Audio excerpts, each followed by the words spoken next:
예, 오늘은 그 정체적 상실 또는 국가체제의 상징화의 관점에서 무르나우의 마지막 남자에 대해서 살펴보도록 하겠습니다. 무르나우의 마지막 남자, 여기는 The Last Man, 1924년도 작품인데요. 이전 소시민의 쇠락, 파멸, 소시민의 쇠락과 파멸, 이런 관점을 아주 설득력 있게 다루고 있는 작품이죠. 설득력 있게 다루고 있는 작품이고, 영화는 원래 루프픽, 우리 저번 시간에 깨진 유리 조각 잠깐 봤는데, 깨진 유리 조각의 루프픽 이 만든 작품이 깨진 유리 조각 있고, 멜로드라마는 질베스타는 12월 31일 질베스타로 그렇게 얘기하죠. 우리는 섣달 금음날 그걸 질베스타 그래요. 독일에서는 질베스타 되면은 폭죽 막 터뜨리고 그래요. 우리는 폭죽 안 터뜨리죠. 우리는 섣달 금음날 그냥 우리는 조용하게 보내는데, 독일에서는 폭죽을 막 터뜨리고, 그러니까 우리가 뭡니까? 새해 첫날 첫 시간, 우리 12시에 해당되는 거죠. 12시에 해당되는 날에 막 폭죽을 막 집에서 막 쏘옵니다. 창문에서 막 쏘고, 그래서 새해의 그런 소망, 소원 이런 것을 폭죽으로 막 날려보내고 그래요. 그래서 12월 31일 하고 새해 1월 1일 딱 그 시점인 자정 12시에 되면은 또 요란합니다. 요란하고 하양 냄새도 조금 나고, 그리고 팍 폭죽 장관이에요. 그래서 그 슈퍼마켓에 가서 폭죽을 막 팔고 그래. 폭죽 문화가 굉장히 발달되어 있습니다. 발달돼 가지고 위에서 보면은, 동네에서 보면은 자기 창문 열고 막 쏘고, 어떤 사람은 옥상에 올라가서 쏘고 그래요. 그래서 위에서 보면은 상당히 볼만한 그런 장관이 펼쳐집니다. 하여튼 뭐 그런 영화고, 그다음에 이건 이제 칼마이어가 카메라 감독이고, 루프빅 감독이었는데, 원래는 깨진 유리조하고 질베스타하고 조금 얘기할 마지막 남자하고 이제 세 개를 합쳐서 흔히 3부작, 실내 우리 극영화 3부작으로 이렇게 만들 예정이었어요. 원래는 그래서 예정이었지만은 이 카메라 감독인 칼마이어하고 루프빅의 의견 차이로 인해서 무르나우 감독이 대신 루프빅 대신 무르나우가 대신 이제 감독을 맡게 됩니다. 그리고 칼마이어 대신 칼 프로인트가 이제 카메라 감독으로 나타내게 되겠죠. 마지막 남자는 이 자체가 상당히 알레고리적 의미를 지니고 있습니다. 알레고리, 마지막 남자라고 해서 그 시대 어떤 체제의 마지막에 체제를 이제 대비를, 마지막 체제, 다시 말하면 독일의 국가 체제의 왕정 체제, 프로이센 제국의 왕정 체제가 있었죠. 프로이센 제국의 왕정 체제의 마지막, 그다음에 이제 제1차 세계대전의 폐전으로 인해서 국가 체제가 변형되죠. 다시 말하면 바이마르 공화국으로 이제 바뀌는데, 그 바이마르 공화국은 바뀌는 그 과정을 보여주고 있습니다. 마지막 남자라는 의미가 알레고리적 의미를 지니고 있다라고 하는 겁니다. 네. 그래서 제일 처음에는 이 사람의 그런 역할이 굉장히 화려하게 나타나고 있습니다. 제복을 하고 그렇게 이제 나타나고 있다가, 나중에는 새로운, 이 사람이 이제 조금 나이가 들고 이러니까 새로운 원래는 이제 호텔 앞에 그 모든 것을 통제하는 그 호텔의 리어의 그런 입장으로 이렇게 이 사람이 이제 신분이 나타나고 있는데, 나이가 들고 이러다 보니까 이제 젊은 사람이 자기 자신 대리로 올라와요. 이제 젊은 사람이 오니까 이 사람 나이 들어 밀리는 거죠. 그래서 호텔리어의 그런 호텔의 모든 그 숙박객들, 투숙객들을 모든 걸 통제하는 그런 위치에서 졸지에 이제 화장실 관리직으로 이제 바뀝니다. 영화에서 바뀌니까 상당히 신분이 이렇게 뭐랄까 좀 추락했죠. 추락한 그 과정을 보여주고, 그 바뀐 자체에 대해서 이 사람은 굉장히 고통스러워하는 그런 과정을 보여줍니다. 그런 것을 보여주는 영화예요. 그래서 그는 시기심이 강한 친척과 이웃에게까지 자기의 그런 수치심을 숨기려고 그렇게 합니다. 수치심을 숨기로 해서 자기의 이 사람 항상 집에 갈 때도 원래 그 제복, 그 호텔리어에서 제복을 입고도 막 집에 가고 그러는데 나중에 그 바뀌는 날에 그 제복을 사실은 이제 입어서는 안 되죠. 자기 위치가 바뀌었기 때문에. 그런데 불구하고 제복을 입고 집으로 가는 그런 장면이 나옵니다. 굉장히 표현주의적인 신뢰식 굉장히 투영되면서 그런 장면. 조금 이따 다시 한번 보겠습니다. 우리 같이 그런 것을 보입니다. 그날에 마침 그 집안, 이 사람의 그 집안의 잔치날이 딸이 결혼하는 날입니다. 결혼하는 날이고 사위도 오고 자기 집에 오고 그런 날에 아주 집안에서 모두 기뻐하는 그런 분위기인데 이 사람 혼자만 참 침통한 채로 그런 상황을 보여주고 있는 상당히 대비적인 그런 관계를 보여주고 있습니다. 예, 그래서 자기가 이렇게 속이는 가족하고 속이는 신부를 속이는 것이 발각되고 그의 삶에도 파멸되는 과정을 보여주고 있습니다. 예, 특히 이 영화는 호텔 화장지기 나중에 호텔 화장지기로 바뀌는데 자리에서 홀로 이제 수프를 떠먹는 식사하는 그런 아주 초라한 또는 가련한 그런 모습들이 보입니다. 그리고 삶의 의욕을 상실한 채 도우맨으로서 그다음 휘황찬란하게 생기 넘치는 레스토랑에서 이 사람은 나중에 같이 보겠습니다만은 화장실에서 혼자 수프를 떠먹는 장면하고 도우맨 호텔에서 그 식당에서 화려한 그런 분위기 식당에서 먹는 그 투숙객들이 먹는 그런 장면하고 상당히 대비가 돼서 나타나고 있어요. 혼자서 화장실에서 혼자 수프를 먹는 그 자기의 입장하고 그다음에 아주 화려한 분위기에서 아주 조명도 휘황찬란한 그런 분위기에서 투숙객들이 먹는 식사하는 그런 장면하고 이런 것이 이제 대비적으로 보여주고 있습니다. 예, 굴을 먹는 상륙의 장면을 극단적으로 대비시키고 있습니다. 이 장면에서 카메라는 주인공들 떨어진 주인공들을 금적 촬영하고 있어요. 전체 촬영하고 있어요. 이런 대비를 상당히 극단화시키고 있습니다. 그다음에 하지만은 이러한 관점이 나타나고 있지만은 나중에는 제일 마지막 장면에서는 이제 이 사람이 이제 미국으로 건너가서 성공하는 이런 장면도 조금씩 보여주고 있어요. 그래서 미국의 그 도즈만 그 계획, 소위 말해서 경제 부흥 계획 이런 것이 독일에서 잘 이루어지고 있다라고 하는 것을 보여주고 있는 그런 부분도 있습니다. 같이 잠깐 한번 보도록 하겠습니다. 여기는 에밀 야닝스. 표현주의 영화에 대부분 주인공을 많이 나오는 주인공을 차지하고 있는 그런 인물입니다. 우리 밀라 비닝의 밀실 그 영화 봤었죠? 밀라 비닝의 밀실에 그 칼리프 역을 맡은 사람이 에밀 야닝스예요. 뚱뚱하게 나오는 거 있었죠? 그 사람이 이제 에밀 야닝스 역으로 나오고 있어요. 이 부분은 내가 전에 잠깐 설명했던 그 하강 장면입니다. 하강 장면. 그러니까 소위 풀어진 카메라라 그래가지고 그 당시에는 촬영할 때 대부분 어떤 관점을 패닝, 이렇게 지지대를 놓고 그다음에 카메라를 놓고 이렇게 촬영하는 그런 기법, 일반적이었어요. 그다음에 그 이유는 카메라가 상당히 무겁기 때문에 그런데 이 영화부터는 아니면 앞에 나오는 질베스터도 그런 걸 좀 보여주고 있습니다. 카메라를 이동식 카메라라고. 요거는 특히 그 카메라를 허리춤에 차고 그 뭐라 그럴까요? 그 간격의 눈높이라 그럴까? 그런 가짐으로 보여주고 있는 그런 장면이 되겠습니다. 이른바 프로진 카메라, 엔트페설테 카메라를 보여주고 있는 대표적인 장면이 이 장면입니다. 하강 장면입니다. 예.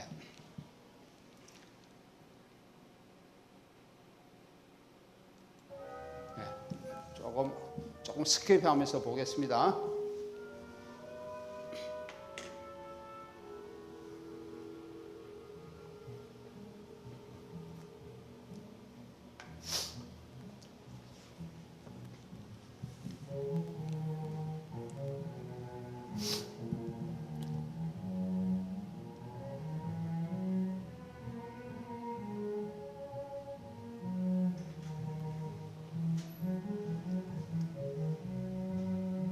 네, 이제 이 사람이 이제 그 도우맨으로서의 역할 아주 그 분주한 모습을 우선 보여주고 있죠. 이 부분은 아주 주관적인 카메라. 아까 엔트페스트 카메라 부분은 내가 이전에 잠깐 설명했던 것처럼 주관적인 그런 시점, 주관적인 그런 관점을 보여주고 있는 부분이라고 얘기를 할 수가 있습니다. 그래서 이 관계를 조금 뭐 이론적인 자기의 관점을 보여주고 있죠.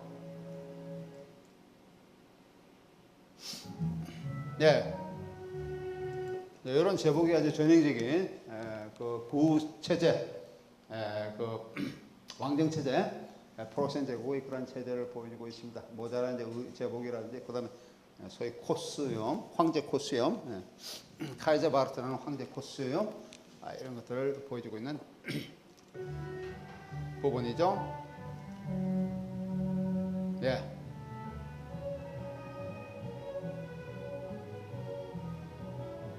모든 것을 통제하고 있는 호텔의 모든 것을 통제하고 있는 그런 장면을 보여주고 있습니다. 이거는 이제 자기가 살고 있는 동네, 자기가 살고 있는 그런 자기 집이에요. 자기가 살고 있는 동네의 어두운 부분을 보여주고 있죠. 그래서 우리가 이건 아까 얘기한 것처럼 이제 딸의 결혼식에 대한 그런 부분을 이제 보여주고 있고, 아까 우리 가정, 자기 집으로 호텔에서 아틀란틱이라는 호텔에서 자기 집으로 가는 과정이 표현주의의 그런 이미지와 굉장히 부합되게 우리 뒷계단에서 봤잖아요. 뒷계단에서 계단이 협소한 계단으로서 이렇게 조금 구부려서 올라가는 그런 것을 봤었죠. 뒷계단 그런 걸 봤는데 이것도 역시 마찬가지로 표현주의적인 이미지처럼 그런 것을 보여주고 있습니다. 자기가 살고 있는 그런 집은 상당히 협소한 그런 집으로서 많은 그 소시민들이 사는 것처럼 많은 세대들이 붙어서 사는 좁은 공간에 사는 그런 것을 보여주고 있어요. 그래서 하나의 자기가 근무지인 호텔의 그런 화려함하고 자기가 살고 있는 그런 거주지인 상대적으로 그런 관점, 대비적인 관점을 아주 이 영화는 아주 극단적인 이런 몽타주 기법으로서 잘 나타나고 있습니다.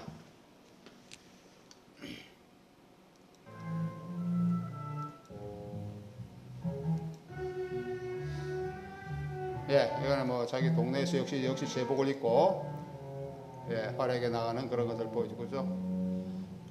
여기 이제 신임으로 오는 부분이에요. 새로운 호텔 도어 메뉴 오니까 바뀌죠. 새로운 호텔 도어맨 등장으로 인해서 이 사람의 입지가 이제 바뀌게 되고 상당히 좁아지게 되는 것을 보여주고 있습니다.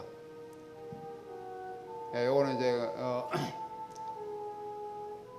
이제 새로운 해고라 그럴까요? 새로운 도어맨을 고용했다라고 하는 그 관점을 보여주고 있죠.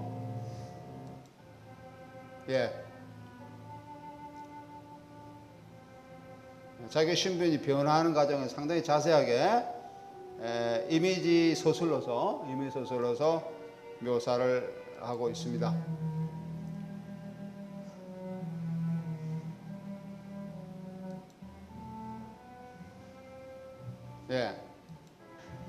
자기가 일하는 곳으로, 자기가 일하는 근무소로 안내를 받아서 가는 장면이에요.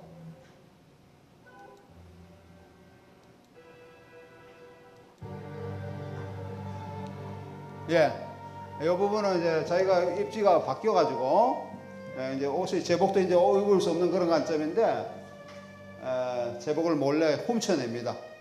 자기 신분이 바뀐 것을 집에서 탄로가 나지 않도록 제복을 훔쳐서 그 제복을 입고 집으로 가는 그런 장면을 묘사하고 있습니다. 제복을 손에 들고 있죠. 그 장면을 묘사하고 있습니다. 집에서는 이제 아까 얘기한 것처럼 아주 경사스러운 날이에요. 경사스러운 날로서 혼인 잔치가 막 열리고 있는 그런 부분이죠.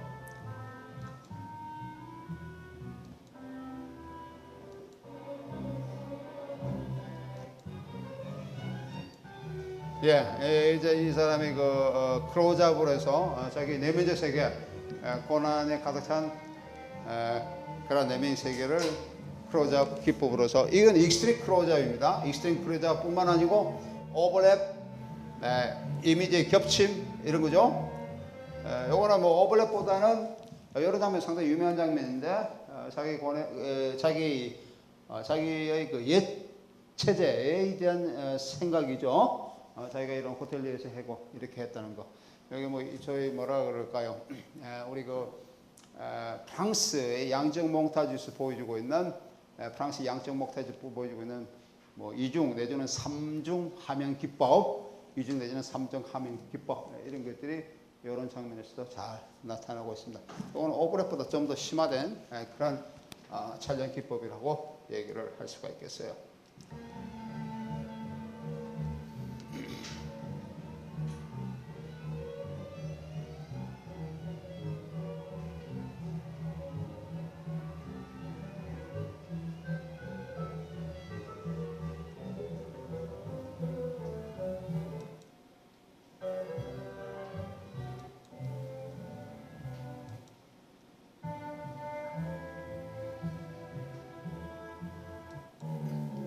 네.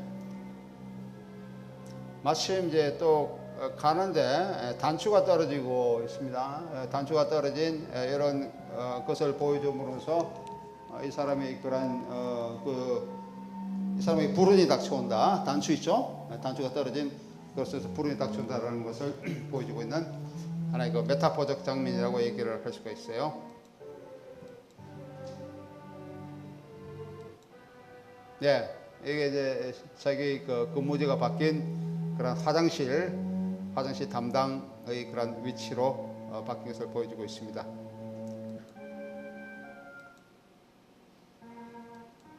예.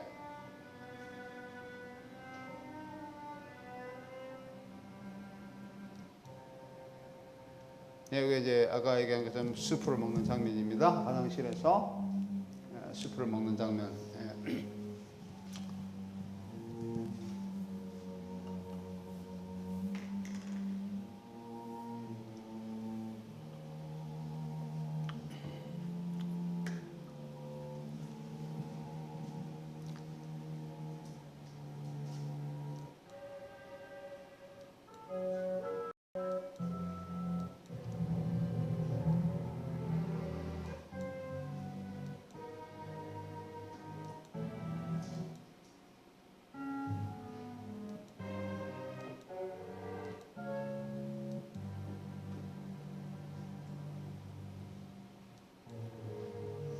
네, 이건 이제 표현적 유명한 실루엣 장면이죠.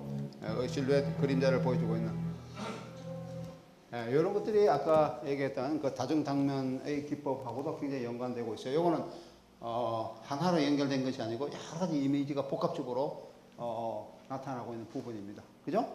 상당히 많은 이미지들이 겹쳐지고 있는 그런 부분이 이런 부분이라고도 얘기를 할 수가 있어요. 네, 상당히 많은 이미지들이 보여주고 있죠.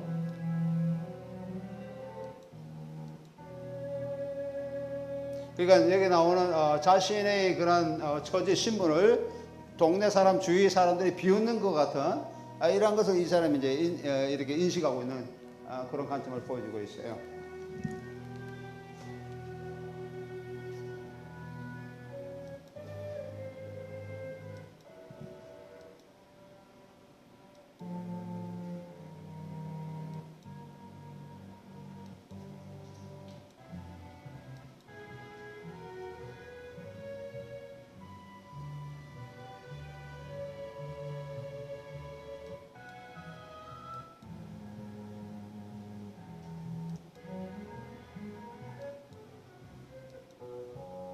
여기 이제 마지막 부분에 이 사람이 이제 미국 가서 성공해서 다시 되돌아오는 이런 과정을 보여주고 있는 영화 부분입니다. 마지막 시퀀스에서 이렇게 나타나고 있죠. 그래서 다시 보면 이 영화는 어둡고 협소한 그 임대 아파트 단지와 해전문이 항상 움직이고 넓고 화려한 호텔이 가슴을 답답하게 하는 프로레타리아의 뒷계단의 주위 환경과 대비돼서 보여주고 있습니다. 한 부분은 프로레타리아이 살고 있는 가난한 사람 살고 있는 그 뒷계단을 올라가는 그런 것을 보여주고, 하나는 굉장히 화려한 이런 호텔을 상당히 이제 대비적으로 보여주고 있는 부분이죠. 호텔 손님들의 분위기가 어두운 것이 반짝거리는 대도시의 그런 거리 공간과 강한 대조를 이루고 있습니다. 이것도 뭐 거리 영화, 일반적 거리 영화 슈타슨 필름의 한 부분이라고도 얘기를 할 수 있습니다. 한편으로는 실내극 영화이고 카마슈페 필름에서도 한편으로는 아까 우리가 예전에 저번 시간 잠깐 봤던 깨진 유리 조각이라든지 아니면은 뒷계단처럼 그러한 양가적인 모습을 같이 보여주고 있는 부분이라고 얘기를 할 수 있습니다. 예. 고전적 그 차이가 있죠. 고전적인 실내극 달리 영화는 카메라가 이제 이동적으로 나타나주고 있다. 위에서 아래로. 아까 저기 이제 엘리베이터 장면 하강처럼 위에서 아래로 나가고, 아까처럼 가볍게 흔들리면서 회전하고, 아까 술 취한 도우맨, 술 취한 도우맨이 자기가 세상을 바라보는 그러한 관점이 굉장히 중적적으로 나타나고 있는 부분, 이런 부분도 새로운 카메라 기법이라고 얘기를 할 수가 있어요. 뭐 예를 들면 자전거라든지 자동차라든지 이럴 때 카메라를 고착시키면서 이른바 아까 얘기하는 엔트페스트 카메라, 풀어진 카메라 이런 것을 조금 신속하게 보여주고 그래서 주관적인 시점을 강조하는 그런 것이라고 볼 수 있습니다. 아까 주인공이 도우맨이 자기가 가면서 자기가 생각하고 있는 부분 이런 것들은 주관적이죠. 다른 사람의 관점이 아니고 그 사람의 관점으로 보여줘요. 주관적.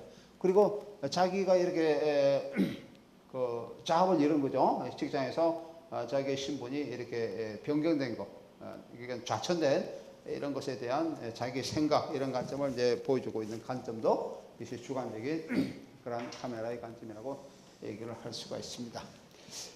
예, 아까 얘기한 것처럼 인물은 마지막 남자는 예체제, 도우맨의 그 카이저 스윙과 유니폼으로 상징이 되고 있는 예체제에서 새로운 체제, 후임으로 들어 젊은 사람으로 나타나고 있는 이런 후임의 체제에서 자기 위치가 바뀌면서 보여주고 있고, 그 진보와 어떤 시대의 진보와 현대화에는 어떤 변경, 저런 대가가 필요하다라고 그렇게 얘기를 하고 있죠. 예. 다음 같은 이제 그 자막에 나오죠. 원래 네, 그 무르나우에서 원래 이 영화는 여기서 끝나려 했다. 아까 이게 자체된 그 자체에서 끝나려 했지만은 실제 삶에서 불행한 늙은 도우맨은 죽음 이외에는 기다릴 것이 거의 없는 그런 상태인데, 하지만은 시나리오 작가는 그에게 동정 느끼게 돼요. 새로운 에필로그. 아까 미국에 가서 성공하는 사실 미국 쪽에 가서 거부가 되는 그런 장면의 에필로그가 이 영화에 이제 붙어 있습니다. 이런 것을 다른 관점으로 보여주고 있는 영화다라고 이제 만들어내는 거죠. 조롱으로 가장된 장면에서 이어지는 두 번째 종교를 보여서 도우맨은 미국에 건너가서 상당히 많은 부를 축적한 그런 재산을 이제 유산으로 넘겨받게 됩니다. 그래서 이제 갑자기 부유한사람으로 변하게 돼요. 그래서 이제 이 사람이 다시 정체성을 회복하고 잃어버린 유니폼을 다시 입게 되고, 아까 본 것처럼 아까 그 호텔의 아주 호화스러운 그런 것을 식사를 하면서 웨이터에게 둘러싸이는 그런 것도 보여주고 있고, 아주 연애를 베푸는 그런 장면도 보여주고 있습니다. 그래서 1924년 이 영화 만드는 시기가 1924년인데 24년 당시의 가난한 소시민의 유토피아를 보여주고 있는 부분이다 라고 얘기를 할 수 있죠. 그래서 아까 잠깐 얘기한 것처럼 미국이 그 당시에 독일의 그런 경제 부흥을 위해서 상당히 많이 도왔는데, 독일은 패전국이고 배상도 해야 되고 그래서 상당히 가난한 그런 나라였는데, 경제 부흥을 위해서 미국이 상당히 많이 도와줬어요. 그래서 이 시간 기획처럼 독일의 그런 경제 상황을 진작시키기 위해서 미국의 그런 안이 도우즈 안이라고 안이 있었는데, 이런 도우즈 안에 대한 새로운 비평 내지는 주석을 보여주는 것이다 라고 얘기를 할 수가 있습니다. 이때까지 보면은 이제 실내극 영화에서, 물론 이전에 것은 실내극 영화죠.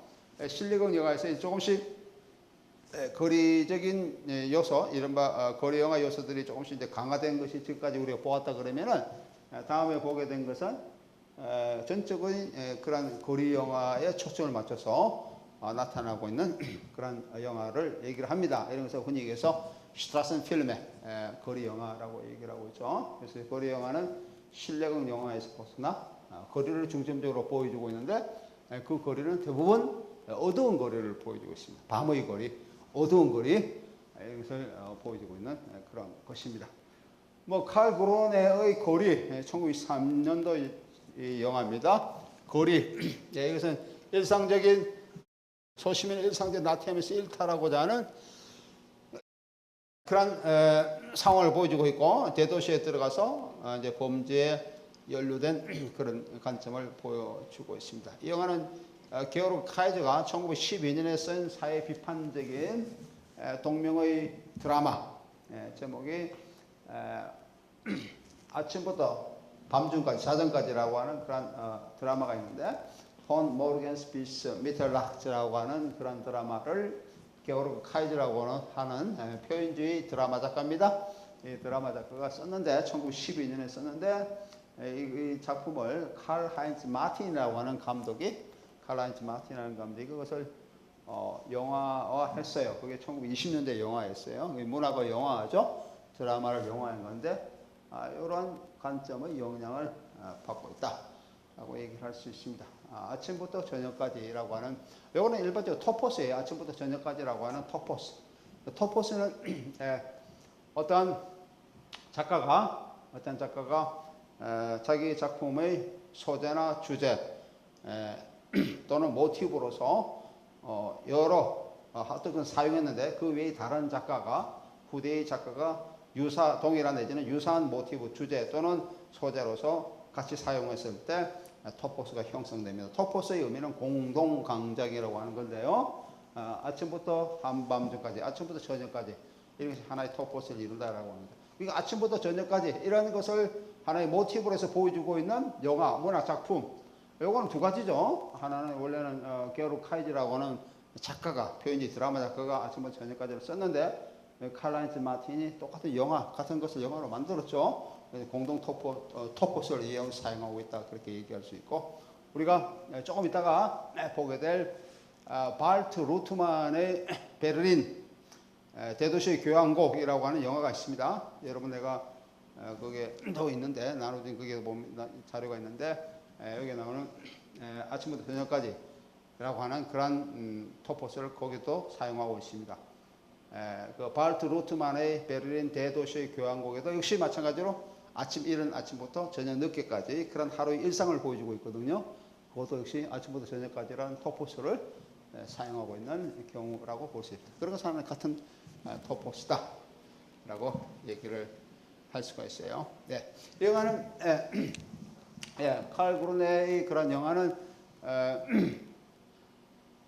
어떤 평범한 사람이 자기 그런 일상생활이 너무 따분하죠. 하여튼 일상생활 평범하게 지내는데 너무 따분해서 대도시로 들어가는 것을 얘기합니다. 대도시에 들어가서 거기에 이제 뭐 클럽에 들어가고 뭐 그렇게 하다 보니까 그 범죄 집단에 노출되고 이렇게 어울리게 돼요. 돼서 같이 이제 범죄를 하게 되고 경찰을 추적을 받아서 나중에 체포되지만은 다시 뭐 상당히 가벼운 처벌을 받고 다시 풀려나서 자기 집으로 다시 되돌아가는 그런 것을 보여주고 있는 영화가 디 슈트라세라고 하는 그런 영화입니다. 여기서 이제 주 무대가 주로 거리에서 많이 이루어지고 있는 그런 것을 보여주고 있습니다. 네. 팝스트 영화의 재미없는 뒷골목 이게 이제 1925년 영화인데요. 프로이드 로제 가스는 좁은 길을 이거 프로이드는 기쁨이 없는 이런 뜻이죠. 프로이드는 기쁨 없는 뒷골목, 뭐 기쁨 없는 재미없는 뒷골목 1920년인데 영화는 인플레이션 때문에 중산계급이 몰락하고 있는 것을 보여주고 있고 그리고 여기 앞에 나오는 마지막 웃음에서도 물어나고 웃음에도 마찬가지로 이 영화도 미국의 그런 경제적 지원 이런 것도 이게 부분적으로 나타나고 있습니다. 그래서 미국의 경제적 지원 후원대로 해서 경제 불황기의 비엔나가 조금씩은 도움을 받고 있는 그런 것을 보여주고 하지만 전적으로 보여주고 있는 것은 경제 불황기의 비엔나를 보여주고 있습니다. 이것도 역시 마찬가지로 문화가 영화인데요. 후거 베타우어가 1924년에 쓴 동명의 소설을 영화한 것인데 이것은 표현주의에 대항한 신직물주의를 보여주고 있는 그런 최초의 영화다라고 얘기를 할 수가 있습니다. 아까 그 실내극 영화 실내 극영화 이런 것들이 이제 여기 뭐 1920년대 초반에 거의 미국 독일에서는 대부분의 영화들이 실내 극영화였는데 그것이 이제 거리 영화로 조금씩 바뀌면서 우리 이제 위에서 뭐 바뀌는 전환 과정의 영화들 몇 개 봤잖아요, 그죠? 뭐 뒷계단이라든지 뭐 깨어진 유리 조각이라든지 질베스도 그렇습니다. 질베스는 우리가 안 봤는데 질베스 영화라든지 뭐 이런 것이 이제 넘어오면서 거리를 중심으로 보여주니까 이 왜곡된 그 이전에 왜곡된 표현주의적인 이미지가 사실주의적인 그런 관점으로 조금 보여주고 있죠. 그런 관점은 그 시대의 그 신직물주의라고 하는 그 노예 자크리카이트라고 하는 그런 경향이 있었는데 그런 경향의 영향을 받은 것이다 라고 얘기를 할 수가 있어요. 예, 재미있는 뒷구멍 잠깐 보도록 할게요. 네, 영어로 하면 조이 리시 스트리트죠. 조이 리시 스트리트, 조이 리시 스트리트. 여기 나오는 여기 보니까 그레타 가보가 되어 있습니다. 그레타 가보. incomparable 그레타 가보 조이 리시 스트라스가 되어 있죠. 여기는 directed by 팝스트 감독이 되어 있는데 그레타 가보는 그 당시에 아주 뭐라 할까요? 1920년대 30년대 유럽에서 특히 미국에 건너가 가지고 상당히 흥행에 성공한 그런 여배우입니다. 그레타 가보 굉장히 유명했어요 그 당시에. 뭐 미국하고 유럽하고 이렇게 몇 가지의 그 뭐라 할까요? 어떤 한 시기를 이렇게 상징하는 여배우들, 남자 배우도 있지만 여자 배우들이 특히 이제 그런 것도 있는데, 그렇다고 가보는 그런 어떤 여배우의 가보를 잇는 그런 첫 번째 세대, 1세대의 그런 배우입니다. 1세대 배우인데, 그런 거를 상당히 전면에 내세웠고, 그렇다 가보가 이 영화에 처음 시작하자 잠깐 보겠는데, 그런 것을 좀 보여주고 있습니다. 보여주고 있고, 그 사람의 그런 그렇다 가보를 좀 크로잡 시키고, 그런 것을 보여주고 있는데, 독일 영화에서 나타나고 있는 이 그레타 가보가 주연으로 나타난 영화는 이 최초 영화고 마지막 영화입니다. 이 영화가 그래서 유일한 영화이기도 한데 그런 것을 상당히 적극적으로 드러내고 있습니다.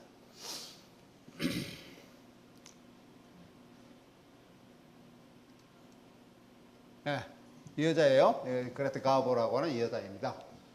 여배우로서 주인공으로 나타나고 있는 그런 부분인데요.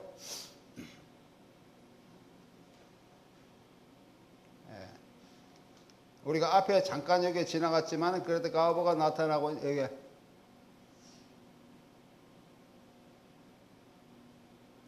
그레타하고는 소개가 조금 나왔어요. 잠깐 다시 해볼게요. 그리고 이제 그 사람의 얼굴을 크로잡 시킨 것이 있는데요.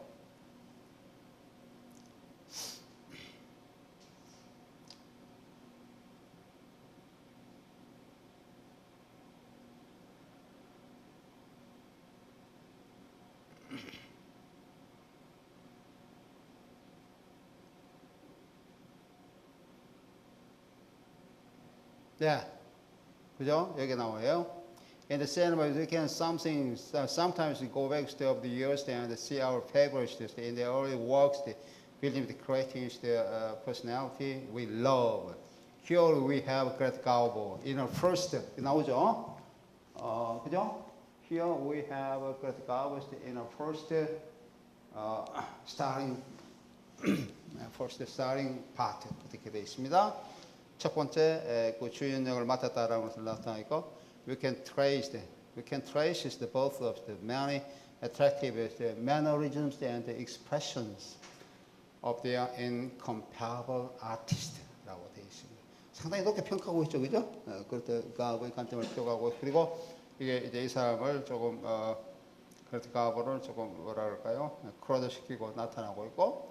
자막이 두 번 나옵니다. 하나는 이 사람의 그런 개인적인 자막이 하나 나오고, 그 다음에 여기 나오는 전체적인 내용, 비엔나라고 하는 전체적인 내용은 나오죠. 비엔나.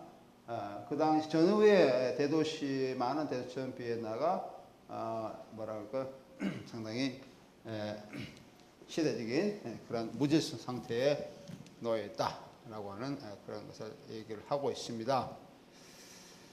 예, 무질서 상태에 놓여 있는 그 시대적 배경을 자막으로 묘사를 하고 있죠.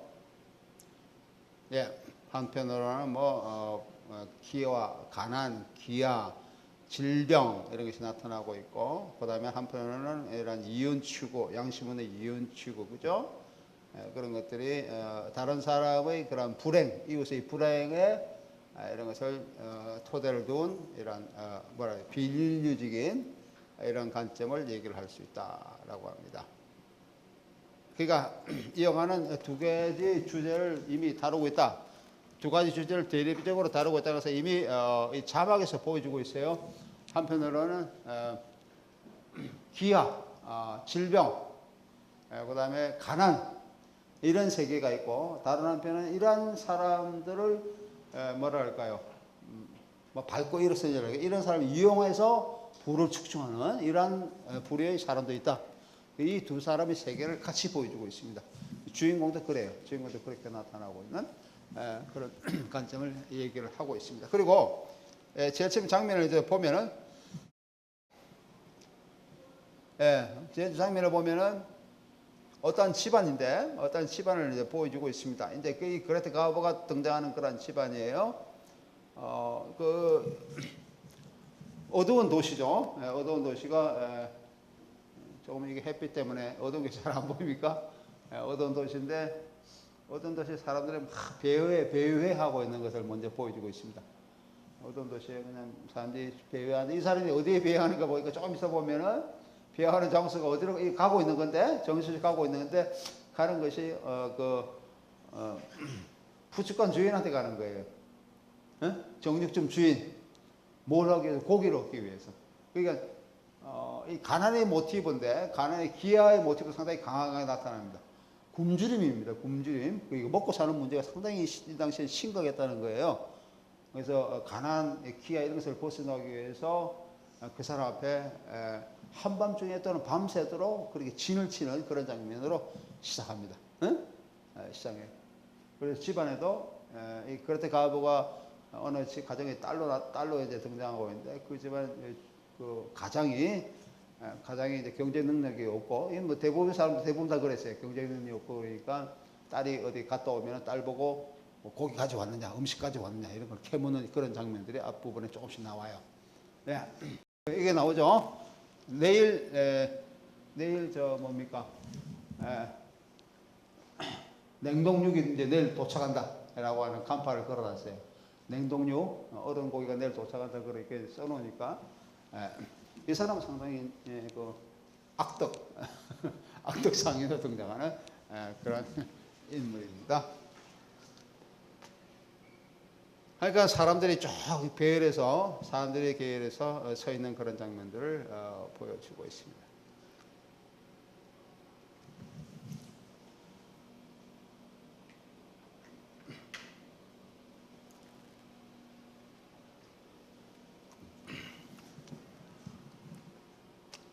그리고 또 여기 대비되는 인물이 마담 길이라고 하는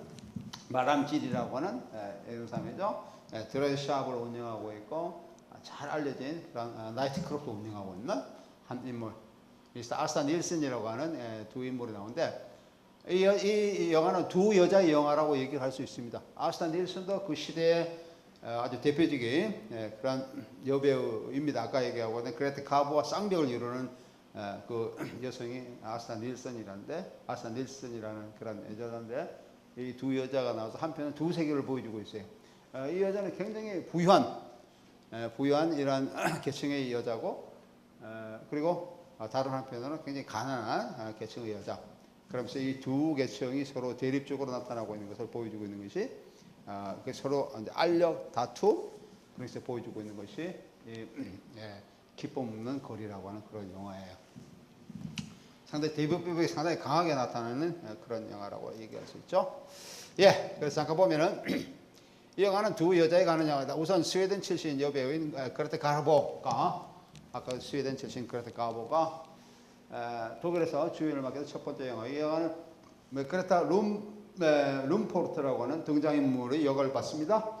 그럴 때 가보의 얼굴을 크로즈시키면서 그녀의 등장을 참으로 먼저 알리고 난 후에 전에 많은 대도시들처럼 비엔나는 심각한 무질서 상태에 있다라고 하는 것을 이제 그렇게 아까 자막으로 이렇게 봤었죠. 아까 영어적 표현은 acute disorder라고 그렇게 이제 자막으로 나와 있어요. 한편으로는 가난 기아 질병에서 다른 한편은 이웃의 불행을 먹고 살면서 방탕한 삶에 빠져드는 파렴치한 부당 이득자들이 있었다. 아까 그 자막을 내가 좀 번역해 놓은 겁니다.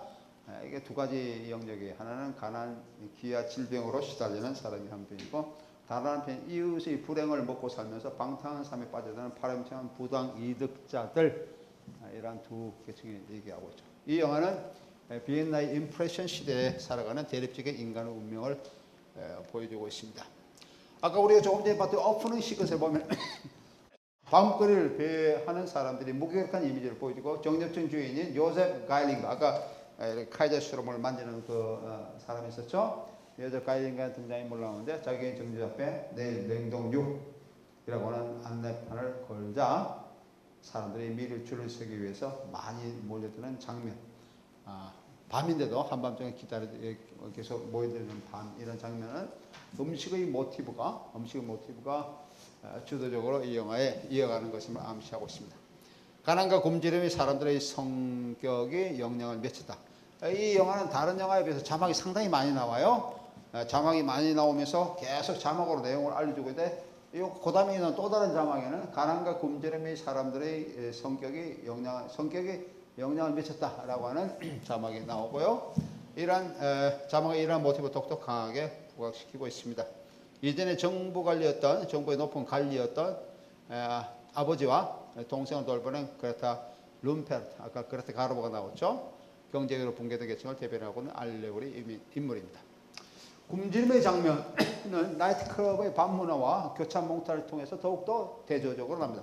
앞에 우리 그 마지막 남자에서도 그런 게 대립적인 교찬 몽타주 그런 것이 있는데 이 영화도 그런 게 나와요. 한편으로는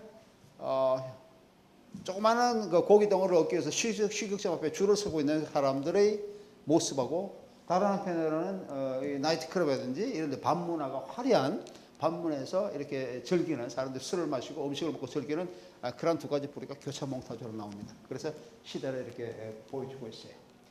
그렇다 룸포르트가 대주된 인물은 아까 드레스샵과 나이트클럽을 운영하고 있는 글레이퍼 부인이라는 부인인데 아까 얘기는 아까 그 아스타 닐슨이 주연하는 부인입니다. 그녀는 부유한 계층을 대변하고 있는 알레고리 인물입니다. 이 영화에서 특히 이러한 대립적인 이미지는 비엔나 멜키오르 골목, 이 골목 이미지인데 골목이 기쁨 없는 거리라고 하는 골목이 이제 멜키오르라고 하는 골목인데 이 골목에서 사업자와 창녀, 뚜정이와 수기권, 경제적으로 부유한 자와 무감각한 가난한 자의 대립적인 이미지가 더불어 같이 부각되어집니다.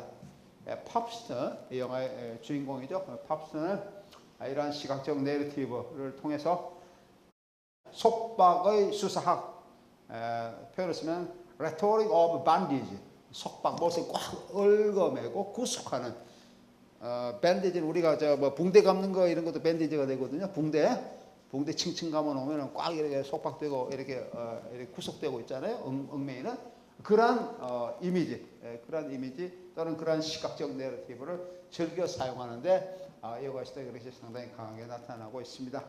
그런 점은 무르나우의 마지막 남자과도 상당히 비슷한 그런 이미지 서사의 유형을 보여주고 있어요. 예, 이 영화에서 경제적으로 부유한 자는 정력주 주인인 아까 정력 주인과 그런 크라이퍼 부인입니다. 요셉 가링은 자신의 상품을 성적인 교환하고 있습니다. 어느 궁중 고문관이 또 뒤에 나오는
사용됩니다.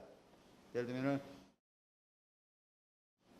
유대인, 에빅의 유대인 같은데 이 영화는 유대인인데 영화에 보면은 이 사람의 유대인들이 이 세계에 독일 세계죠 얼마나 피해를 미치고 있느냐라고 하는 것을 쭉 여러 가지 예술가들이라든지 어떤 작가든지 뭐 정치가든지 유대인들이 했던 그 유대인들 모든 것을 그 영화에 다 등장시킵니다. 아까 얘기한 지의 이미지 등장시키고 우리가 노스페라투스 봤던 노스페라투스가 자기 그런 루마니아에서 독일로 올 때 그 배에서 유령선에서 나타나는 지의 이미지 잠깐 봤었죠?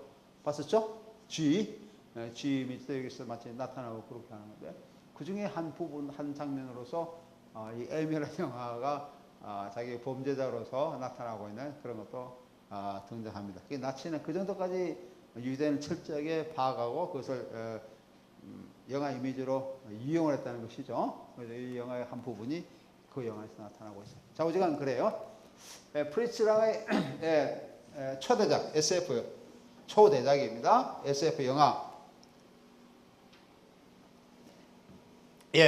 SF 영화 메트로폴리스라는 1927년도 작품인데 이 영화도 역시 마찬가지로 미래의 거대 도시에 대한 매혹적이고 매혹과 함께 거기서 억압과 혼란을 같이 이제 보여주죠. 묘사하면서 근대에 대한 매혹과 위협, 근대 또는 모더니즘이 매혹적이면서 한편으로는 위협적이다라고 하는 그 양가적인 의미, 양가적인 가치 이를 보여주고 있습니다. 이런 것들도 뭐 대도시 영화의 한 부분이라 이거는 물론 대도시 영화죠. 메트로폴리스는 메가 그로스타트라고 얘기했습니다. 그러니까 메가 도시, 뭐 대도시보다 훨씬 큰 도시를 그리고 있는 것이 메트로폴리스 영화고 M도 뭐 대도시 영화로 얘기할 수 있습니다. 그 대도시 관점을 메트로폴리스는 그렇게 부각되지는 않지만은 하여튼 큰 도시, 어떤 큰 도시에서 일어나는 사건을 다루고 있다는 점에서 뭐 대도시 영화의 한 부분이라고 얘기를 할 수가 있습니다. 현대 문명과 기술에 대한 양가적인 감정, 모더니즘이 그 시대의 사람들에게 미쳤던 양가적인 감정, 아까 그 양가적이면서 한편으로는 매혹적이고 한편으로는 위협적이다라고 하는 것이죠. 이런 감정, 특히 미치광이 과학자라는 미치광이 과학자라는 그 토포스를 통해서 나타나기도 합니다. 예를 들면은 우리가 그 메트로폴리스에서 보면은 자신이 발명한 로봇을 통해서 도시 전체를 아주 혼란에 빠뜨리고 있는 과학자가 나오죠. 과학자가 로트방이라고 하는 과학자가 이름이 나옵니다. 로트방. 이 사람은 마리아라고 하는 사이보그를 만들죠. 그래서 마리아라는 사이보그를 만들면서 그 메트로폴리스에 나타나고 있는 실제적인 마리아, 지하 세계와 지상 세계를 이렇게 가교를 놓으려고 하는 이런 마리아와의 그런 것을 대치하려고 하는 시도를 하려고 하는 이런 사이보그의 마리아가 등장하고 있는데 이런 것도 로트방이 미치광이 과학자라고 하는 그런 토포스로 나타나고 있습니다. 또는 우리가 칼리갈레이 박사의 밀실에서 정신병원 원장으로서 최민수를 통해서 살을 교사하고 자기의 그런 목류병자인 조수 체자를 통해서 그래서 사람들을 공포의 도가니로 몰아넣는 이런 사람들, 칼리갈 박사의 밀실에서의 주인공 칼리갈이 이런 사람도 미치광이 과학자. 뭐 이 사람은 이제 의사로 나오지만은 최면술사 또는 뭐 마술사 뭐 이런 관점에서 뭐 넓은 의미의 과학자, 미치광이 과학자 이런 토포스와도 연관을 지니고 있습니다. 다시 말하면은 모더니즘이 이렇게 발전되었는데 인류의 발전을 깼었지만은 근대 서구화의 그 근대화의 과정에서 나타나고 있는 이러한 과학 기술, 뭐 의학이라든지 여기 나오는 뭐 자연과학이라든지 아니면 뭐 공학이라든지 뭐 이러한 과학 기술들, 이러한 과학 기술들이 인류에게 재앙을 가져올 수 있다. 그게 이제 양가적인 그런 측면, 양가적인 두 가지 감정 이런 것들을 같이 보여주고 있는 영화라고 얘기를 할 수가 있어요. 마보제 박사도 역시 그런 관점도 이게 투영되고 있습니다. 예. 대도시는 역시 시작부터 영화의 무대가 되고 있죠. 이게 독터 마보제, 슈필러, 마보제 박사 이런 데 보도 대도시 무대가 나옵니다. 그래서 베를린 거리는 하나의 그 메트로폴리스의 그런 세계, 특히 이제 암흑 세계입니다. 암흑 세계로서의 이런 것을 나타내고 있고 추격전도 벌어지고 있는 그런 장면이 영화에서도 등장을 합니다. 그래서 1920년 프리츠랑의 3부작인 마보제 박사는 대가다운 범법자를 다루고 있고, 이 영화는 문학의 영화죠. 이 영화는 노베르 자크라고 하는 그런 사람이 쓴 같은 이름의 그런 소설을 영화한 것이죠. 문학의 영화 작품이라고 얘기를 할 수 있습니다. 예. 아까 자기 아내 테아폰 하보라고 하는 이런 여성과 프리츠랑은 이제 결혼을 하죠. 그래서 이 영화는 이 프리츠랑은 자기 아내 역시 자기도 시나리오 작가 출신이고 자기 아내도 그 당시 유명한 시나리오 작가였어요. 그래서 자기 아내와 같이 합작한 영화가 상당히 많습니다. 자기 아내가 시나리오를 쓰고 자신은 감독을 하고 이런 영화들이 많이 있어요. 예. 대도시의 범죄를 다루고 있는 영화는 현대도시의 모든 현대도시의 대도시의 능히 편지에 있는 그런 범죄들을 다루고 있죠. 그래서 프리츠랑은 이 영화를 독일어로 하면 그냥 사이트빌트다 그렇게 얘기를 하고 있습니다. 사이트빌트, 시대의 이미지다. 그래서 이미지 오브 타임 이렇게 얘기할 수 있죠. 자기가 살고 있는 이미지 오브 마이 타임, 내가 살고 있는 그 시대의 이미지라고 얘기를. 그러니까 시대의 이미지는 자기가 살고 있는 그 시대를 이렇게 투영하고 있는 것이다 라고 얘기를 할 수가 있죠. 원래 메트로폴리스는 프리츠랑의 독일에서 이렇게 구상한 게 아니고 실제로는 1926년에 뉴욕을 방문하게 됩니다. 뉴욕을 방문해서 뉴욕을 방문하면 뉴욕에서 그 자유여신상이 있는 그 앞에 섬이 있는데 자유여신이 세워진 섬, 그게 뉴욕 섬에서 배로 한 20-30분 걸리는 거리예요.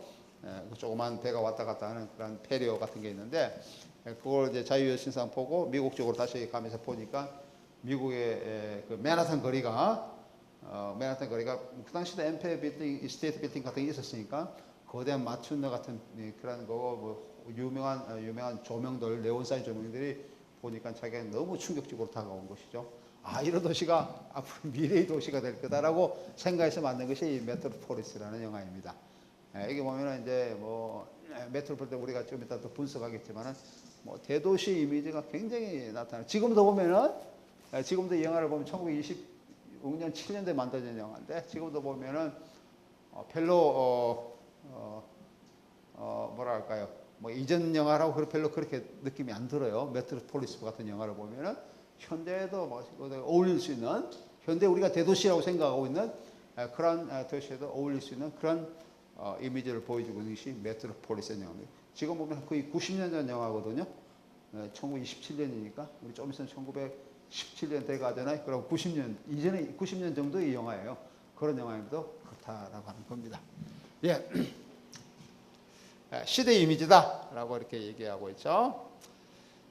시대 이미지다라는 것은 뭐 시대를 잘 보여주고 있다라고 하는 겁니다. 그래서 그 시대 이미지라는 것은 범죄 영화라고 하는 그런 관점이라기보다는 물론 그런 관점도 그 시대에 많이 나타나고 있지만 그런 관점보다는 뭐라 그럴까요? 기록 영화적 특징을 지니고 있다라고 하는 의미에서 시대적 의미다라고 얘기를 하고 있습니다. 그래서 프리츠랑은 1922년에 그 베를린 이미지를 메트로폴리스 미국적인 대도시 이미지를 투영시키면서 이렇게 나타나고 물론 그 결과는 디스토피아죠. 유토피아가 아니고 디스토피아.